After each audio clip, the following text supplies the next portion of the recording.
जिले हरिपुर में एक बहुत ही ईमानदार और मेहनती मोची रहता था, अपनी बीवी और एक बेटे के साथ। वो अपनी फैमिली को बहुत ही अच्छी और सिक्योर जिंदगी देना चाहता था। वो मेहनत करता, पर उसे उसका सिला नहीं मिलता, क्योंकि वो बहुत ही छोटी जाति से था और गांव वाले भी उससे बहुत गुस्सा रहते थे। विष्णु को ड्विल माइंडेड नेचर के दौरे पड़ते।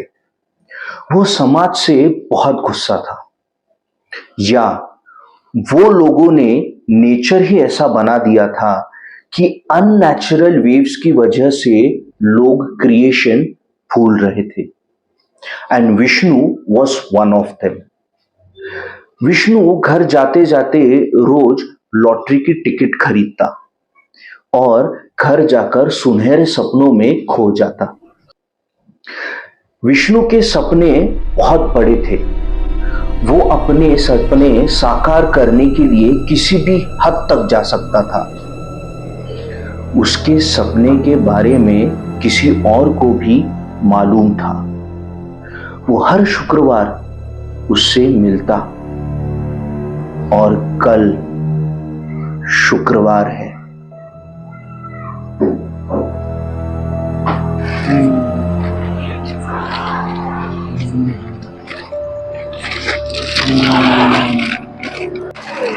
दास, मैं हूं।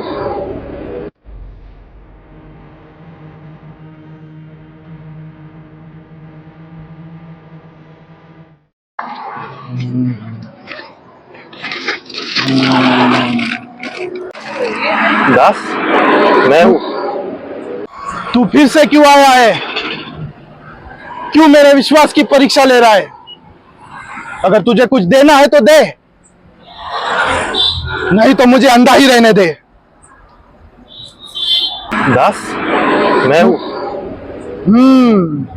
अब क्या क्या कहा देवता ने? 6 और 9 को मिलन होगा, तभी तेरा कुछ हो सकता है। लेकिन तुझे ओसारस के पुत्र को खुश करना होगा। इस महीने की 13 को अमावस की रात है। उस दिन पुत्र ओसारस को तुझे 2 किला सोना भेंट में देना होगा। वो एक खौफनाक साई की तरह दिखता है। अगर उसने तेरा सोना ले लिया तो ये जमीन और ये आसमान तेरा होगा। सारे जहां का पैसा तेरे कदमों में होगा। 2 किलो सोना? ये मैं कहां से लेके आऊं इतना? मारे कनिए को नहीं। दास, मारे तो 2 वक्त का खाना भी नसीब से मिले। आंख और समझ तो है ना, बस उसे खुला रख, कुछ ना कुछ हो जाएगा। बहुत सारे राजाओं ने राजपाट पाने के लिए बलियां दी है। तुझे राजा होना है ना?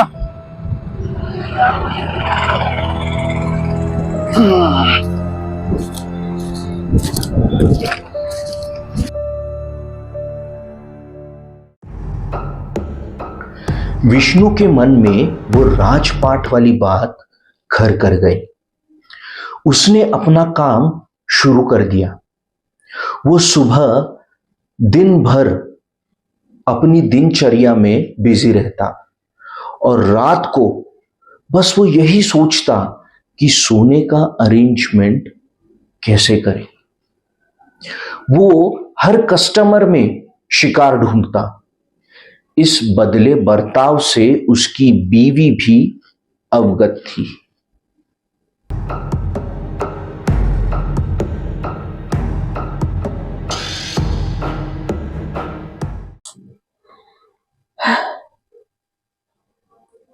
क्यों जी, कहाँ खोए रहते हो आजकल? काम ठीक से नहीं हो रहा क्या? घर भी आजकल देर से आने लगे हो। तबीयत तो ठीक है थारी? सब सही है, तू चिंता ना कर। दिख रहा से। मैंने बच्चों के भविष्य की फिक्र खाई जा रही है। उन्हें सब सुख देना है, और थारा भी तो कोई मन होगा, बस खाना ही दे पा रहे तुम्हें, ना कोई जेवर ना कोई साड़ी, और बच्चे भी तो कोई हट नहीं कर रहे। क्या लगता है तुमको, हम नहीं जानते तुम सबका मन? मारे को पता है थारी मेहनत और थारा प्यार वही काफी है हमारे लिए। और भगवान को स्थान दो तो सब सही होगो। मारा विश्वास है सब सही होगो, तुम चिंता न करो।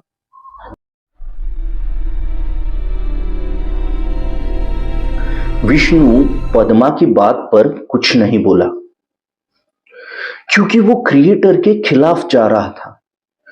वो खदनिसर की तरह खुद से खुदा बनने की कोशिश कर रहा था। वो इसी जद्दोजहद में था, और एक दिन उसकी दुकान पर कोई आया।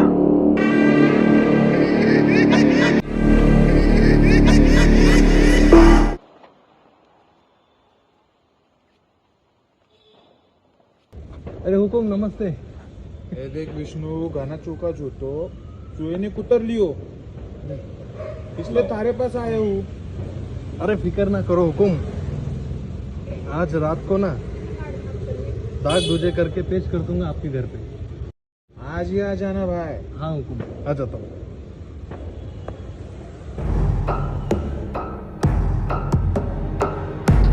विष्णु को अपना सैक्रिफिशियल लैम्ब मिल गया। वो बहुत खुश हुआ। उसने तुरंत सब काम छोड़कर सेठ के जूते बनाने लिए। शाम तक काम किया और बाद में सेठ के घर जाने लगा। सेठ को रात को शराब पीकर मौज मस्ती करने की आदत थी, और उसके बाद वो सोता।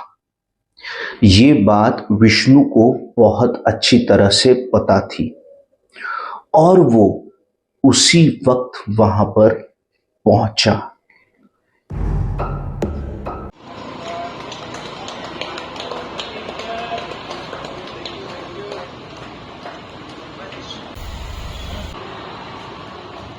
विष्णु भीतरा,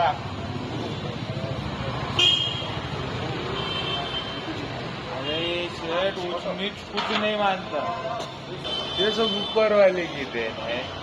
तू ये पी रे, दारू पीने से नींद अच्छी आ जाती है।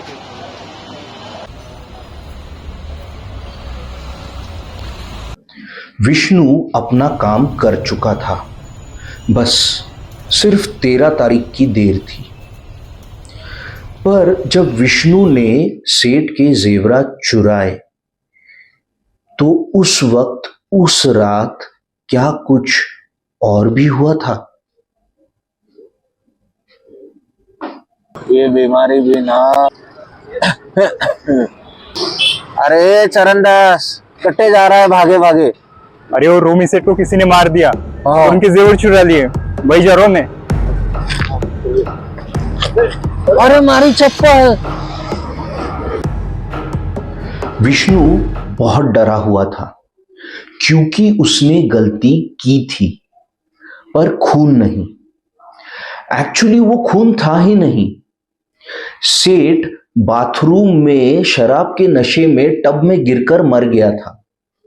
यह बात पुलिस इन्वेस्टिगेशन में साफ हुई, पर पुलिस अब सेठ के जेवरातों को ढूंढ रही थी। वो जेवरात विष्णु के पास थे। तो क्या अब ओसाइरस वो विष्णु के पास के जेवरात ले जाएगा? क्या विष्णु करोड़पति बनेगा? जल्द ही पता चलेगा। विष्णु ने अपनी सारी करनी समसारा को बताई। समसारा ने उसे गौर से सुना और बहुत खुश हुआ कि उसकी समझ अब उसे करोड़पति बनाने वाली थी। समसारा को एक बात प्रूफ करनी थी कि देवता उससे बात करते हैं। कई साल पहले गांव वालों ने समसारा को गांव से निकाल दिया था, क्योंकि वो ऐसी ही बातें किया करता था।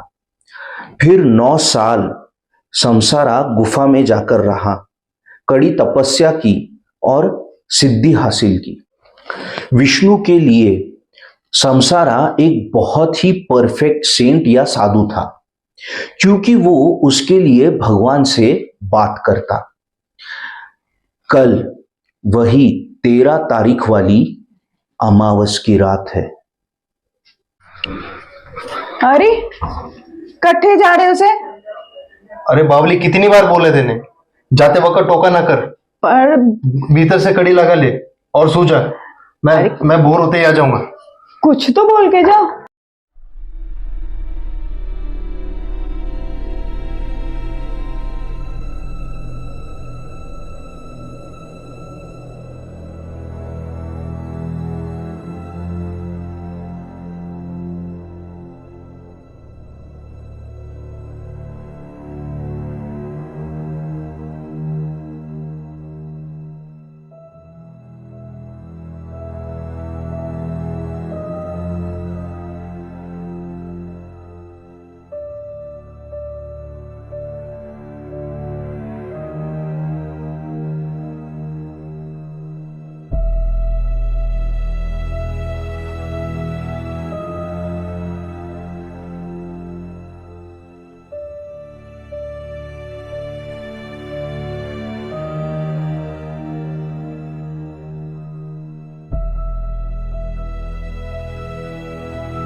विष्णु हर दिन आता और वही बात देखकर चला जाता। ओसाइरस सोना नहीं ले जा रहा था। 3 दिनों तक ना तो वो ठीक से सो पा रहा था, ना ही कुछ काम कर पा रहा था। फिर चौथे दिन का अंधेरा कुछ नई बात ले आया।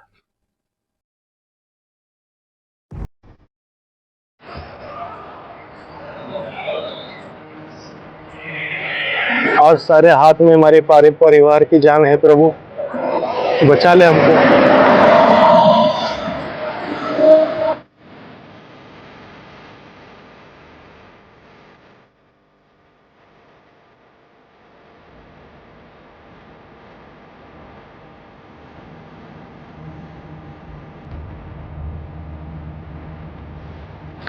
चार दिन हो चुके थे पर कोई रिजल्ट नहीं आया। वो दानव बैग नहीं ले जा रहा था। विष्णु बहुत टेंशन में था। उसी दिन विष्णु समसारा से मिलने चला, पर समसारा वहां पर नहीं था। विष्णु वहां पर बहुत देर तक समसारा के लिए रुका रहा, पर वो नहीं आया। अब विष्णु का मनोबल टूट रहा था। उसने 4 दिन से अपनी दुकान नहीं खोली थी। फिर वो निराश होकर घर लौट गया। अरे अरे बैठो तो सही।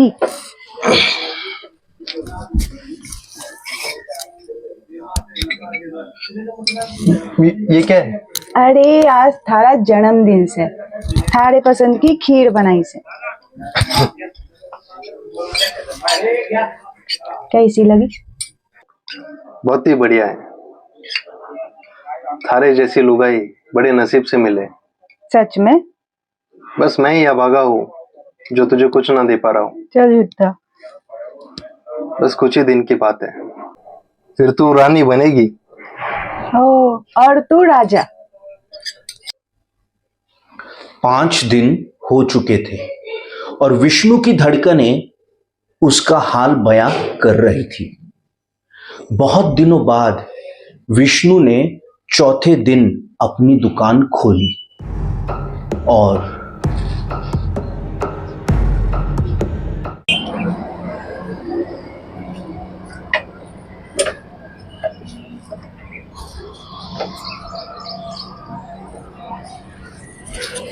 थारा नाम विष्णु से क्या?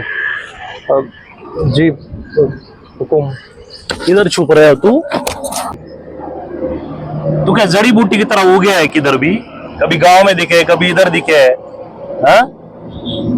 जो हमारे पुलिस वाले 4 दिन से तुझे ढूंढ रहे, कटे ना तू? हुकुम, मैंने किया क्या है? वो रोमी सेठ थारी दुकान पे आए हुए ना मरने से पहले? वो तो आए थे चप्पल बनवाने के लिए, लेकिन वो चले गए। तने कौन कहे उसका? नहीं हुकुम, बोल। नहीं हुकुम, मैंने नहीं किया। एक बार सबूत हाथ लग गया ना, तितर बना दूंगा तेरा, समझा? चल। अब पुलिस भी विष्णु पर अपना शक का शिकंजा कस रही थी। गांव छोटा था, इसलिए आंखें ज्यादा नहीं थी। यहां ओसायरस दिन ब दिन विष्णु की परीक्षा ले रहा था। फिर आखिरकार आया वो जजमेंट डे।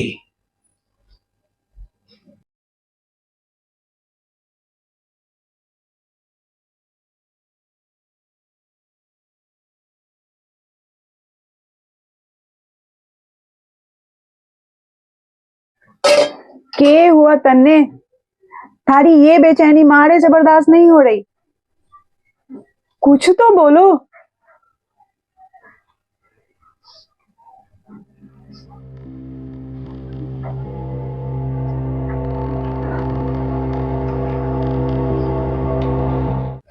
हे राम, ये तन्ने क्या कर दिया? सारे परिवार को दांव पे लगा दिया। अब क्या होगा हमारा? हे भगवान।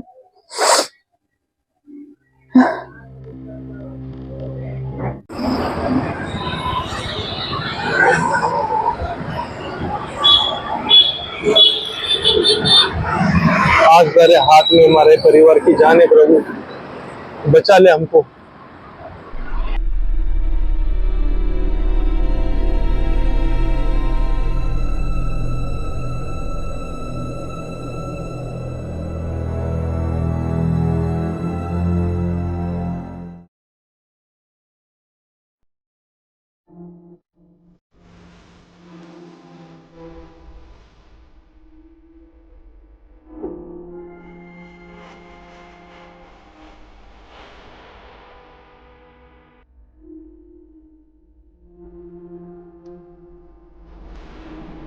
विष्णु के घर से उस दिन 3 आवाजें आई। एक उसकी बीवी की, एक बच्चे की और एक उसकी खुद की। विष्णु ने अपने सारे परिवार को मार दिया और खुद आत्महत्या कर ली। डर, अविश्वास और विचक्राफ्ट की वजह से भारत में कितने ही मौतें होती हैं, और जो लोग ये अंधश्रद्धा फैलाते हैं वो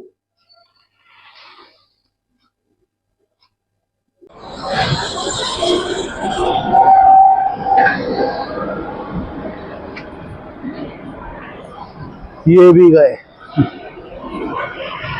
ना इन्हें कुछ मालूम था, ना इन्हें कुछ मालूम होगा। हर युग में अनभक्तों का यही हश्र होगा। ला इलाहा